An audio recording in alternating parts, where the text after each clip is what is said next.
la parte de Ayer estuvimos viendo la parte esta de geografía en México, ¿no? Las zonas económicas, cómo están distribuidas, dónde se produce trigo, maíz, sorgo, cuáles las zonas petroleras, las zonas pesqueras, todo ello. Bueno, ahora vamos a hablar un poco más en específico de la parte de geografía económica y geografía política. Vamos a ir viendo aquí algunas características y algunas cosas que sí también nos suelen preguntar mucho en nuestro examen, ¿no? Entonces, por un lado, tenemos que ver estas categorías que son acerca del desarrollo y el subdesarrollo. Ahora estas categorías ya están un tanto, van de salida, ya están yéndose. Pues, ¿por qué? Pues porque finalmente hemos encontrado otras como países emergentes, incluso ya el mismo hecho de decirles países en subdesarrollo suena hasta, no sé, un poco hasta discriminatorio geopolíticamente ya no se utiliza tanto ello, ¿no? Antes se ponía países en vías de desarrollo, ¿no? Luego subdesarrollo, ahora se llaman emergentes. Entonces, bueno, ¿cuáles son las características de estos? Un poco en historia vimos cómo los mismos eventos históricos después de la Guerra Fría determinaron que muchos de estos países quedarán divididos entre los que apoyaban a la economía capitalista con base, teniendo como referente a los Estados Unidos o a la economía comunista teniendo como referente a la Unión Soviética. Pero antes habíamos visto también todas estas implicaciones colonialistas e imperialistas que hicieron que muchos de estos países pues quedaran bajo dominio, bajo la dependencia económica, política, cultural de otros. Entonces, por ejemplo, si nosotros, si en América Latina nos pusiéramos a negar la herencia española, bueno, sería ridículo, ¿no? Pues porque tenemos un gran nexo con lo que hicimos con España, pero esa relación sí nos determina, pero también hemos tenido 200 años donde otro tipo de factores han hecho que, por ejemplo, México continúe con características de subdesarrollo. Hay realmente pocos países que han logrado salir avantes de estas descolonizaciones, por ejemplo, algunos países árabes que han logrado un grado de independencia económica, pero mucho de ello basado en sus recursos naturales. Por ejemplo, no podríamos entender el auge que hay en estos países como los Emiratos Árabes o Arabia Saudita y la riqueza que manejan sin, sin el petróleo. Es decir, si no tuvieran petróleo, pues prácticamente no tendrían esos grandes edificios o estas ciudades como Dubái o este impulso que tienen con la petrolización, una economía petrolizada, pero dentro de eso, pues manejan muchos factores. O sea, tienen un desarrollo económico fuerte, pero también tienen un subdesarrollo social, porque no es lo mismo el crecimiento económico que el desarrollo, en este caso social, ¿no? No necesariamente van emparejadas. Entonces, nosotros vemos países, por ejemplo, como Corea del Sur, que ha sido un país que en los últimos 30 años tiene un gran impulso económico con base a lo que ha pasado o su dependencia que tiene con Japón, ¿no? Entonces, y con la economía de Oriente y también a mucho del factor norteamericano.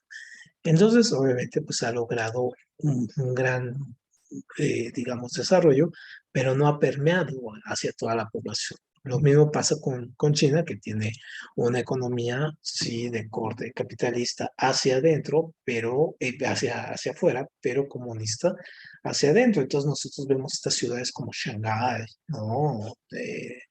O vemos de Beijing, ¿no? En fin, pero hacia adentro, pues no, acuérdense que tiene casi 1.500 millones de habitantes, entonces pues no necesariamente esas personas viven como en estas megaciudades, ¿no? Pues también hay índices de pobreza muy, muy, muy altos, ¿no? Salarios bajísimos, analfabetización, ¿no? Sistemas de salud precarios, en fin. Entonces, los países en desarrollo, pues sí, tienen un ingreso per cápita alto, ¿no? Por ejemplo, en promedio son $8,000 al año. Es decir, y este es el promedio. Hay unos países que tienen, como Japón, tienen un ingreso per cápita de casi 33,000, ¿no? Dólares al año. ¿Y cómo se determina esto, no? Se determina por esto. Es el PIB, ¿no? Tenemos este indicador que se llama PIB, que es el Producto Interno Bruto. Es decir, es todo lo que se produce en un país en un año. ¿Mm? Y eso lo dividimos entre el número de habitantes. Y eso nos da, en este caso, ¿no? El ingreso per cápita, es decir, el ingreso por persona. Entonces, lo que es que se tiene que producir todo esto. O sea, imagínense cuánto produce, por ejemplo, un país como Japón, ¿no? Para poder dividir entre sus casi 150 millones de habitantes que tiene, dividirlo y que tenga un ingreso per cápita de 33,000. México, por ejemplo, tiene 120 millones de habitantes, ajá, y tiene, imagínense cuál es el ingreso per cápita de México, que apenas nos da un ingreso per cápita de casi 2,500, ajá, dólares al año. Entonces, muy poco y, digamos, incluso alto para los estándares de otros países como Haití, que tiene $800 al año, ¿no? O algunos países africanos que incluso tienen menos. Entonces, bueno, eso es la relevancia. Desarrollo tiene esto, aquí en un subdesarrollado, vean, o sea, 60 centavos por día, ¿no? Entonces tienen algunos países, estos serían Haití, ¿no? Etiopía, en fin. Un país en desarrollo, pues sí, tiene una economía económica del exterior, como Estados Unidos, es decir, o Alemania, o Francia, ¿no? Tienen, como ahorita lo vemos mucho con la guerra que dice sí, del petróleo y del gas y todo, sí, pero bueno, tienen una capacidad para poder solventar ese tipo de situaciones que les va a costar, sí, pero pueden hacerlo. Y un país, en este caso subdesarrollado, pues no lo puede hacer de una manera tan fácil porque tiene una dependencia, necesita tener dólares o la moneda con la que se esté cobrando, en este caso, como ahorita se va a empezar a cobrar en rublos, en fin. Entonces necesita tener otro tipo de ingresos y necesita tener una autosuficiencia energética o alimentaria, pues para poder hacer este tipo de situaciones, no depender totalmente de ello. Tienen en desarrollo, tienen una autonomía tecnológica, ¿no? Es decir, tienen desarrollan su propia tecnología, como aquí en Estados Unidos, Japón, ¿no? Los alemanes, que en lugar de ponerse a construir bombas, pues empezaron a construir otro tipo de aparatos, ¿no? Electrónicos, Japón mismo, ¿no? Y ahora, bueno, ven quiénes son los líderes en tecnología, ¿no? La India, por ejemplo, aunque la India tiene índices de desarrollo altos, porque pues por el número de la cantidad de personas que tiene, ¿no? De habitantes que tiene casi 900 millones de habitantes y no tiene esta capacidad de que se distribuya la riqueza de manera equitativa. O sea, tiene un sector muy pequeño de la población muy rico y la gran mayoría en pobreza. En este caso, un país en desarrollo, pues obviamente tiene una población más alfabetizada, con mayor grados de educación, ¿no? Tienen vidas más urbanas, ¿no? Menos vidas o menos población a nivel rural, ¿no? La esperanza de vida es más alto, es decir, tienen mejores servicios de salud, viven más años, tienen servicios públicos de calidad. Por ejemplo, uno ve las calles o ve sus hospitales o sus escuelas muy diferentes a los de los países, por ejemplo, africanos o latinoamericanos, ¿no? Que tienen muchas carencias, las calles llenas de hoyos, calles sin luces, en fin, ¿no? O sin agua. Y usualmente se considera que tienen aunque esta norma no necesariamente, eso sí, gobiernos democráticos o con sufragio, en este caso de con sufragio universal, ¿no? Es decir, que todos puedan votar, hombres, mujeres. En fin, no se da en todos los casos ahí, ¿no? Y algo que también se toma en consideración, pero que tampoco necesariamente se dan, son estos términos, por ejemplo, de la libertad de prensa, de opinión política, religión, ¿no? Entonces hay países que tienen, alcanzan grados de desarrollo altos, pero no necesariamente llevan estos términos a su máxima expresión, ¿no? Tener libertad de prensa, opinión, religión, tienen problemas entre ellos mismos, por ello, guerras religiosas, en fin. Y obviamente los países en subdesarrollo pues tienen todo lo opuesto a esto, ¿no? Tienen dependencia económica, tienen una infraestructura manufacturera muy deficitaria, ¿no? Altos índices de deserción escolar, ¿no? Y de analfabetismo. Hay altos grados de distribución de gente que no tiene pues, para comer, ¿no? Hay gente que todavía muere de hambre o que no tiene ni siquiera agua. Pues obviamente ahí se presta mucho para que haya gobiernos de corte autoritario, tanto dictatoriales, ¿no? Reyesuelos ahí como en Etiopía, ¿no?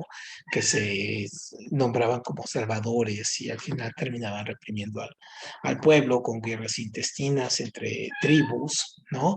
Y obviamente pues sus servicios son totalmente deficitarios. Entonces muy bien, esto sería la parte de esto, ¿no? De desarrollo y subdesarrollo. Aquí, ¿cómo se da? Vamos a ver otros indicadores. Déjame borrar aquí. Ajá. Perfecto. Entonces, aquí, ¿no? Esto. Entonces, aquí es un poco la misma, lo que comentábamos, distribuido aquí en ingreso por persona, la alimentación, los altos grados de natalidad, en este caso en los países subdesarrollados, poca natalidad en los países desarrollados, mucha mortalidad en los subdesarrollados y poca en los países desarrollados, ¿no? El tipo de alimentación, ¿no? Incluso el tipo de caloría que se necesita para en un país desarrollado logra en promedio tener de 2.000 a 3.000 calorías diarias, mientras que un país subdesarrollado, por ejemplo, como Etiopía, llega a tener de 600 a 1.000, ¿no? Entonces, eso también marca mucho la diferencia y a veces súper mal, porque están totalmente desnutridos, ¿no? Entonces, menos de 2.000 calorías pues, que tengan al día, pues ya es, en general, en promedio, pues sí, ya entre términos de desnutrición. Ujú. Muy bien. Luego, déjame borrar aquí. Ok.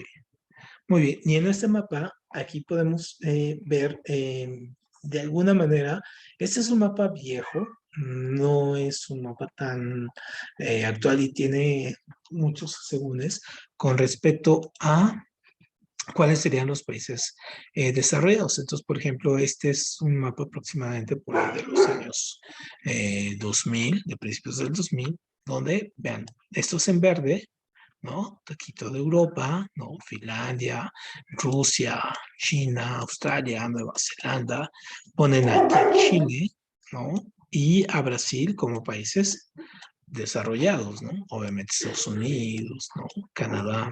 Y los países, en este caso, pobres, ¿no? Estos, ¿no? En blanco, estos africanos aquí, que son, si se fijan, la mayoría de África, ¿no? Un gran porcentaje de países, en este caso asiáticos, toda esta parte de los países como de los que se llaman los trenes de Oriente, eh, aquí esta parte de Bolivia, Perú, Uruguay, Ecuador, todo Centroamérica, Cuba, las Antillas, en fin, como países pobres.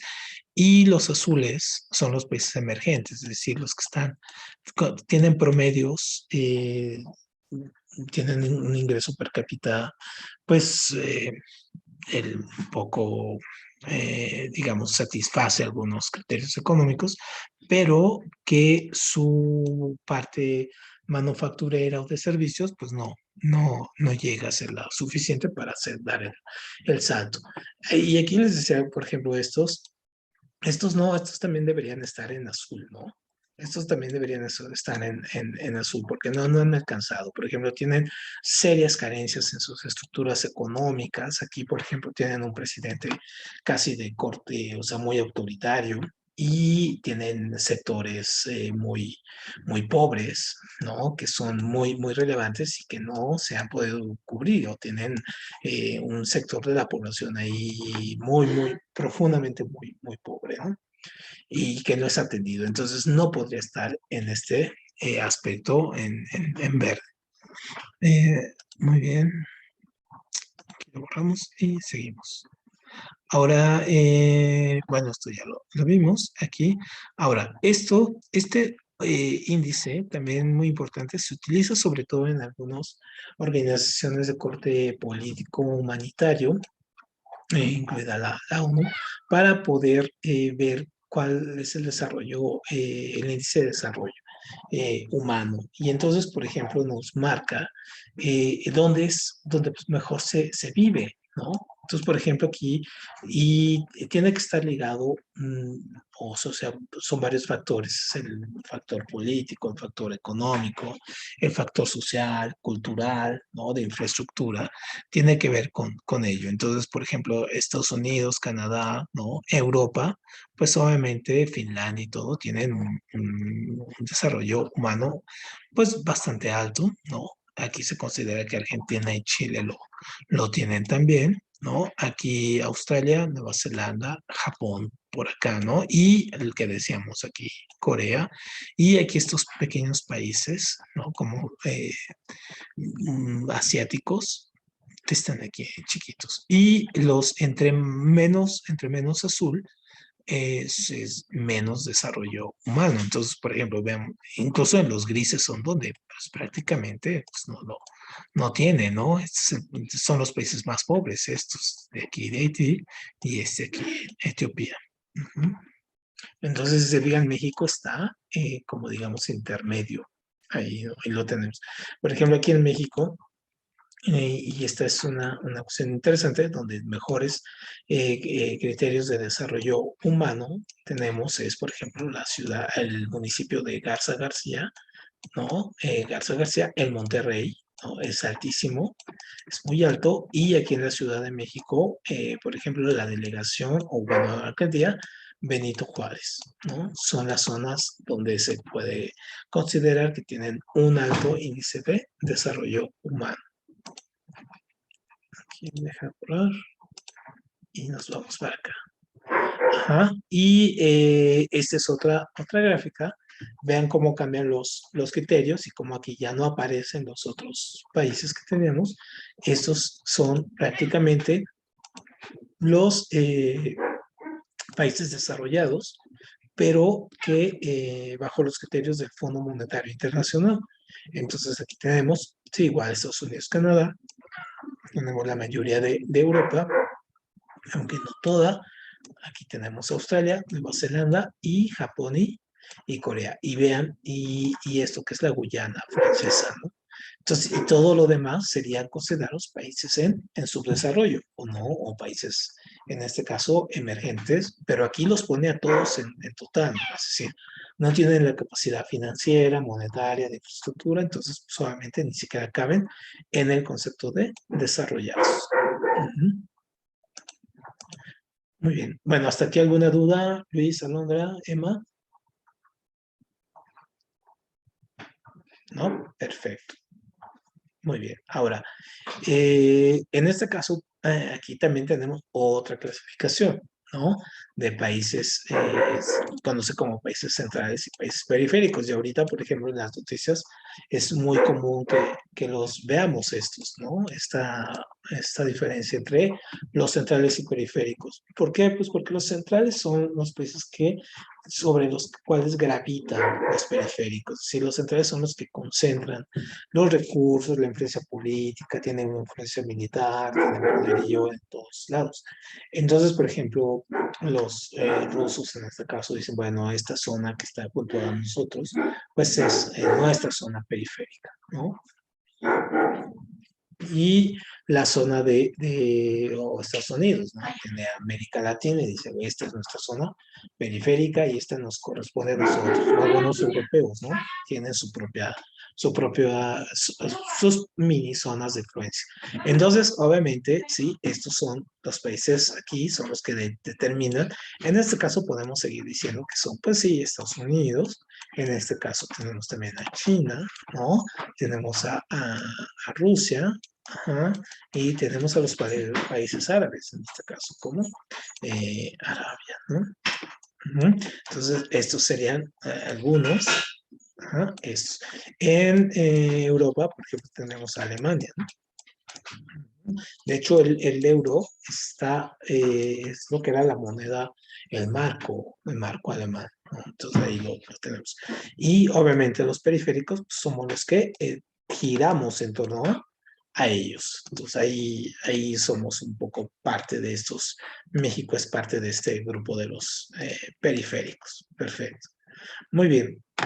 Ahora, esta gráfica nos muestra la población en términos de calorías, que es la población de calorías y de mejor nutrición, ¿no? Entonces, por ejemplo, si nosotros vemos aquí, ¿no? Población desnutrida, entonces nosotros vemos entre más va girando al amarillo, es más desnutrida, ¿no? Entonces, por ejemplo, aquí tenemos población desnutrida, por ejemplo, aquí los verdes, estos son los que mejor nutridos están. Otra vez volvemos con los países de mayor influencia, mayor riqueza, aquí toda Europa, ¿no? Aquí en este país africano, ¿no? Que es, no, es Libia, ¿no? Esto aquí y Japón acá. Y México entraría entre los países más desnutridos. Digamos que está en la parte central aquí, ¿no? Que tiene un 5 y 19% de la población en desnutrición, junto con la mayoría de Centroamérica y de Sudamérica, ¿no? Casi o sea, México está muy cerca aquí de estos países africanos en la cuestión de nutrición. Y los países que están más desnutridos, pues sí, es este que está acá, este país, que es Irak, ¿no? Aquí es Irak y aquí son estos países, acá en Madagascar, Botswana, el Congo, ¿no? Somalia, Etiopía, en fin. Entonces, eso sería, esta es y aquí, incluso aquí nos tienen a Corea del Norte, ¿no? Aquí, ahí está. Perfecto, entonces eso también nos muestra un poco también estos indicadores, ¿no? O sea, de cómo estos países que aparecen también aquí como China, que aparece como un país poderoso y rico y todo, pues aquí en esta gráfica no. Aquí tiene un índice de población muy alta sin alimentación. Muy bien, esto ya lo habíamos visto, esto también. Aquí, ok, no, ok. Entonces, obviamente los países, como habíamos visto también en la historia, pues van formando bloques y van buscando afinidades financieras, económicas, de mercado. Y entonces van haciendo bloques económicos. Entonces, por ejemplo, México tiene un bloque económico fundamental que es el Tratado de Libre Comercio, que hoy se llama TEMEC, ¿no? Entonces, es el mismo, TEMEC o Tratado de Libre Comercio es el mismo. Entonces, ¿qué es lo que pasa ahí? Bueno, son tres países que decidieron no fusionar sus economías, sino hacerse más fácil la vida en el comercio. Es decir, yo produzco algo y lo puedo vender. Estos países de acá arriba, Estados Unidos o Canadá, son mis clientes preferentes, ¿no? O sea, yo les ofrezco primero a ellos un producto. ¿A cambio de qué? A cambio de que ellos, sus aranceles, es decir, los impuestos por vender yo mi producto acá, pues sean menos, en algunos casos, inexistentes. Entonces, estos son los tratados de libre comercio. Entonces, hay esos muchísimos. Luego hay integraciones económicas o integraciones, por ejemplo, como la Unión Europea, que dice, bueno, cada país mantiene su propia independencia y todo, pero una persona que está aquí puede, que está aquí en España, puede trabajar en Portugal, ¿no? O un francés puede trabajar en Alemania. Ujú, sin tantos problemas, y los productos también pueden pasar con otras referencias también, en este caso, de impuestos, ¿no? Incluso algunos ni siquiera deben de pagar estos impuestos por pasar de un país a otro, ¿no? Entonces ahí hay, incluso hay todo un libro, que es el libro blanco, que marca todos los indicadores que hay de salud, de escolaridad, de seguridad, en fin, que existe entre este bloque económico. Entonces, antes la Unión Europea se llamaba Comunidad Económica Europea, hoy es la Unión Europea, ¿no? Tienen una moneda en común, ¿no? Circulación libre de bienes y de personas, en fin. Y acá no, acá obviamente, si yo vengo de acá México a Estados Unidos, pues tengo que pasar, pedir visa, tengo que pasar, tengo que presentar el pasaporte, tengo que entrar aquí, tengo que pedir permiso para trabajar acá, que es un montón de lata, en fin, ¿no? Entonces son diferentes. Entonces, sin embargo, obviamente los países han tratado de estar haciendo este tipo de bloques cada vez más. Entonces, por ejemplo, hay en América está el Mercosur, entre Brasil, Argentina, Uruguay, Paraguay, el Tratado de Libre Comercio de América del Norte, México, Estados Unidos, Canadá, o está la Unión Europea, está la Comunidad de Estados Independientes con los rusos, está el bloque, un bloque africano, en fin, vamos a verlos acá. Déjeme borrar aquí y nos vamos acá con esta, ¿no? Entonces, por ejemplo, aquí tenemos estos que son los más, un poco los más conocidos. Entonces, por ejemplo, el bloque norteamericano, ¿no? Que somos nosotros, ¿no? La Unión Europea, ¿no? Que ya los vimos, con una economía integrada, ¿no? La cuenca del Pacífico, ¿no? Y el Foro Económico de Asia-Pacífico, que junta a los países, tanto del Tratado de Libre Comercio como a Japón y algunos países, y a China, donde el factor que los une, pues es el comercio que se da interoceánico aquí con el Pacífico, ¿no? De promedio, entonces aquí están los países asiáticos, aquí los países americanos. Entonces, este también es súper importante, ¿no? Ahí, para la economía. Muy bien. Entonces, aquí tenemos estos bloques. Déjenme ver si puedo hacer un poquito. Aquí, ahí está. Entonces, por ejemplo, tenemos el bloque, el Mercomún, ¿no? Que es uno de los más, también de los más viejos tratados comerciales, y aunque no tienen una economía, en este caso unificada, pero sí interrelacionan ellos muy fuerte, que está formado en este caso, aquí está, perdón, aquí está este es, ¿no? Vean desde qué año entonces tenemos a Argentina, Brasil, Paraguay, Uruguay, y de reciente adquisición fueron Venezuela y Bolivia. Digamos que estos todavía están en un momento, todavía no están integrados completamente, pero sí los que ya están y tienen unos acuerdos muy fuertes, Argentina, Brasil, Uruguay y Paraguay, ¿no? Venezuela y Bolivia no están tan integrados todavía por la cuestión política, ¿no? Porque desde que en Venezuela entró Chávez, o en Bolivia dio un giro hacia la izquierda, ¿no? Han encontrado de alguna manera unas ciertas trabas ahí para que sus economías sean más fluidas, ¿no? Entonces, obviamente, no están integrados al 100%, ¿no? Entonces, tenemos también ¿no? La Unión de Naciones Sudamericanas, la UNASUR, ¿no? Con Argentina, Bolivia, Brasil. Entonces, estos son, si se fijan, con países también del Caribe como Surinam, la Guyana, ¿no? Colombia. Entonces tienen otro tipo de integración, es más amplia, ¿no? Y la ALADI, ¿no? Que son países del Mercosur con Chile y tratando de comerciar con Chile y México. Y a su vez México, por ejemplo, tiene muchos tratados de libre comercio con la mayoría de estos países, ¿no? De América Latina. Tiene muchísimos acuerdos de ello. Aunque realmente el gran mercado de México pues es Estados Unidos, ¿no? O sea, no comerciamos tanto, o sea, nuestro nivel de comercio de México, por ejemplo, con Chile, pues es muy poquito, muy poco, pero bueno, aunque sea poquito, pues tenerlo fácil, ¿no? Entonces aquí tenemos los bloques económicos más relevantes en el mundo, entonces aquí déjenme ver si podemos hacer un poco más grande. Aquí, esto, a ver, hay aquí. Se me fue esta. ¿Por qué se fue? Permítame que. Ahí está.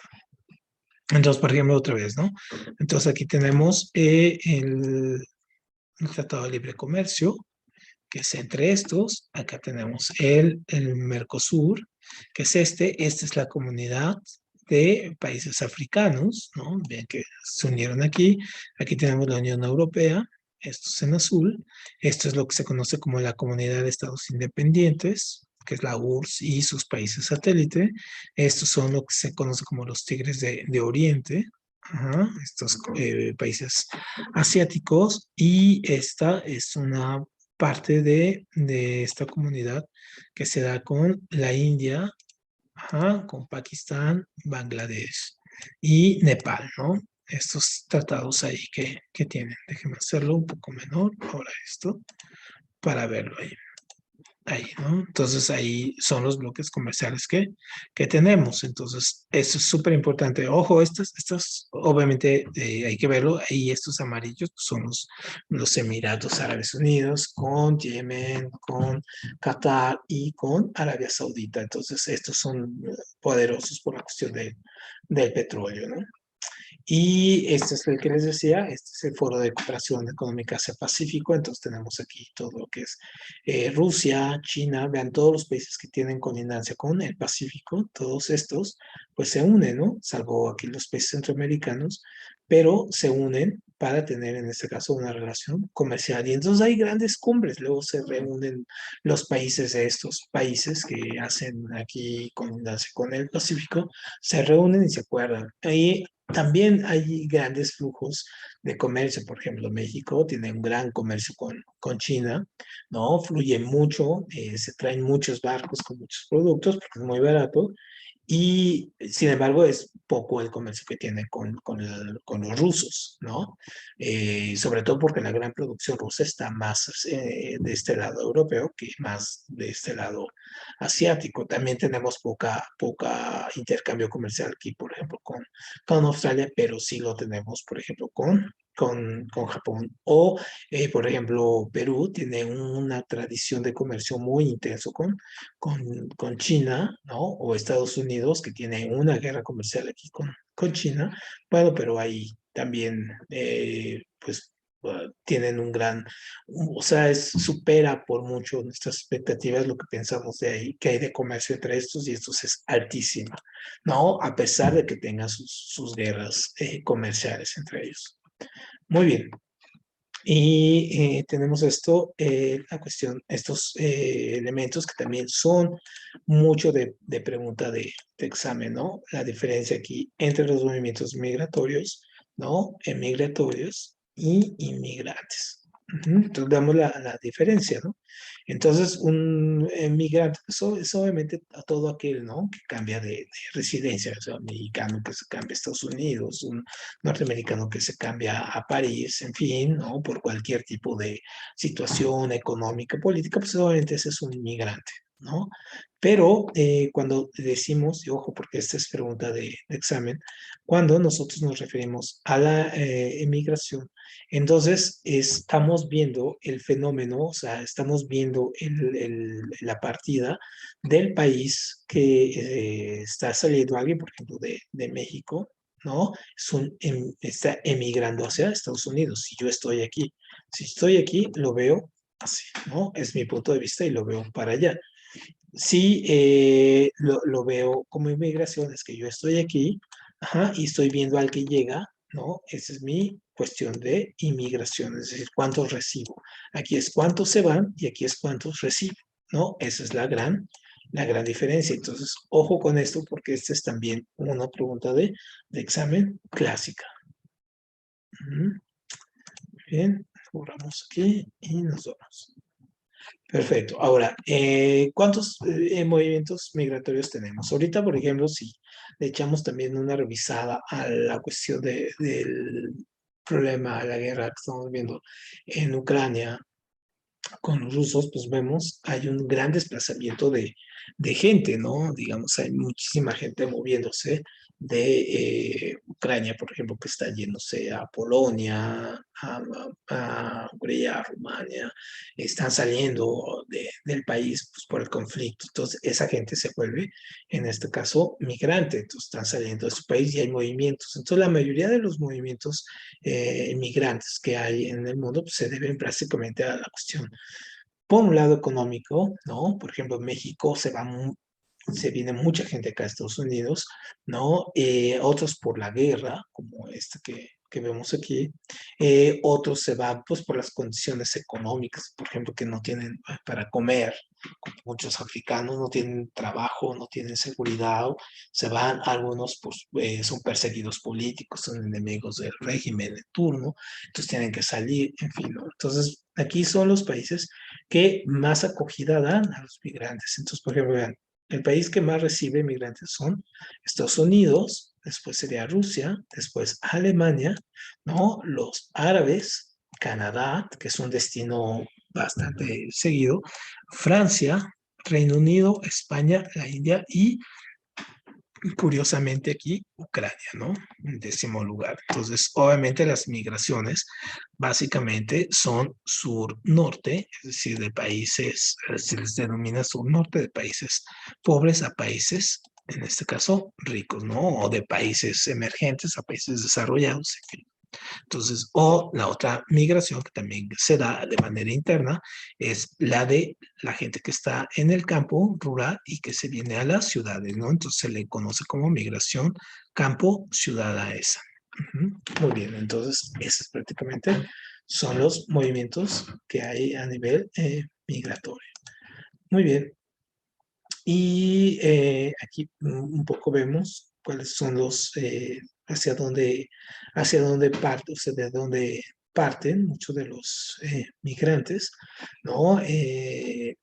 Muchas de las causas, como las que decíamos, parten sí, pues de no encontrar trabajo, de la guerra, de situaciones políticas, económicas. Entonces, vean aquí en esta, si lo vemos por región, ¿no?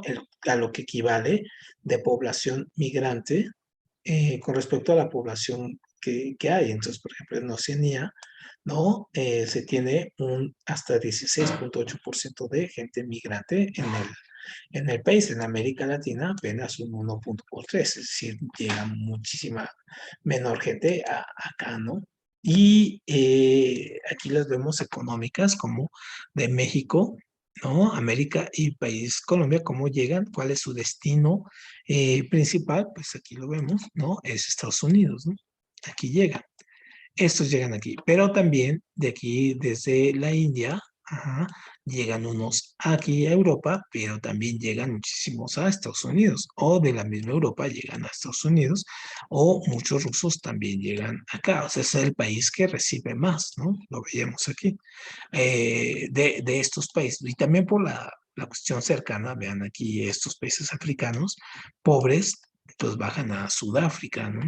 O estos países del norte de África, pues tienen como destino principal Europa, ¿no? Tratan de llegar ahí. Vean aquí, todos estos africanos vienen a Europa.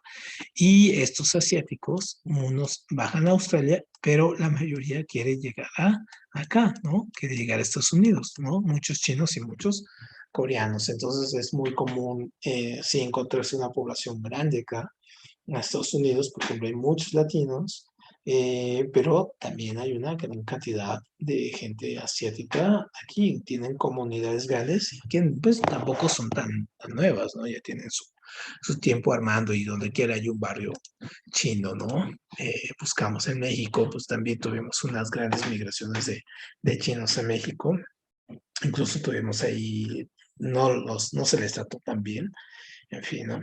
Y este es otro tipo de migración, otro mapa de cómo se van moviendo las sociedades, también cómo tratan de buscar otros destinos. Entonces, por ejemplo, aquí seguimos viendo México, cómo, ¿no? Cómo viaja hacia México. Es decir, es el mismo mapa anterior, pero aquí con otras rutas.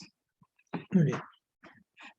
Perfecto. Y ya para terminar hoy, entonces volvemos al mismo término que veíamos con la parte de historia. Entonces, esta parte de la globalización, ¿no? Que vivimos actualmente, que muchas de ellas se debe a esta cuestión de la tecnología, de la implementación de la tecnología que hace que sí, que la comunicación sea más inmediata, como en este caso, pero también el flujo económico, por ejemplo, de las empresas que pueden establecerse y hacer llegar sus productos a muchísimo más lugares, que pueden estar, tienen canales de distribución más amplios, a nivel regional, político, global, pues pueden llegar aspectos culturales, políticos, sociales, pueden llegar a extenderse un movimiento musical, por ejemplo, ¿no? Puede salir en una pequeña región de Asia y después conocerse en todo el mundo por este flujo de información que hay, ¿no? Y o salir un producto en medio de África y después popularizarse o venderse en todo el mundo, pues porque los canales de distribución están abiertos, ¿no? A todo el mundo y las mercancías llegan más rápidos. Tenemos barcos, aviones que obviamente se comunican más, tenemos más rutas, se viaja muchísimo más a otros destinos que antes pues, eran muy poco, digamos, pues no era tan fácil, ¿no? Trasladar un flujo comercial o mercancías, atravesarlas por el océano, podía tardar meses. Ahora es muchísimo más fácil, ¿no? Tenemos otros medios o simplemente la comunicación que tenemos, ¿no? Hoy sabemos, tenemos una guerra, por ejemplo, ustedes ven cualquier canal de internet, de noticias por internet y ven la guerra en vivo. ¿No? Cosa que antes tardaba en lo que mandaban la grabación, la mandaban en cassette, la mandaban en avión, en fin, ¿no? Que era muy tardado. Entonces, obviamente tiene muchos aspectos, este aspecto de la globalización en el sentido de cómo nos comunicamos, pero también cómo convivimos ahora de manera diferente, ¿no? Y que lo que pasa aquí no puede quedar, en este caso no se desconoce acá, ¿no? Se conoce de inmediato.